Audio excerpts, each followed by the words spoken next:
வாழ்க நலமுடன். நான் முழு மனநிறைவுடன் ஆரோக்கியமாக வாழ்கிறேன்.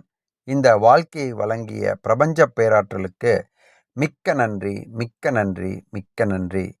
இன்றைய ஆன்மீக சிந்தனை: அதிகாலையில் தொழு.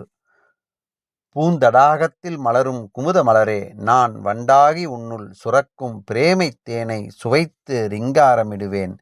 சிற்றம் சிறுகாலே வந்துன்னைச் சேவித்து என்பது ஆண்டாள் நாச்சியார் பாடல்.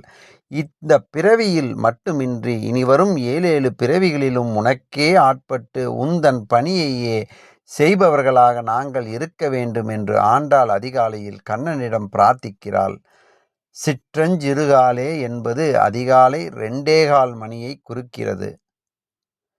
கண்ணனுடன் கோபியரின் சந்திப்பு நிகழ்த்ததும் இந்நேரத்தில்தான்.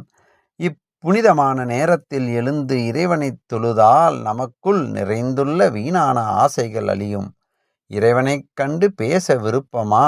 அப்படியானால் அதிகாலையில் எழுந்து விடுங்கள். பொன்மொழி.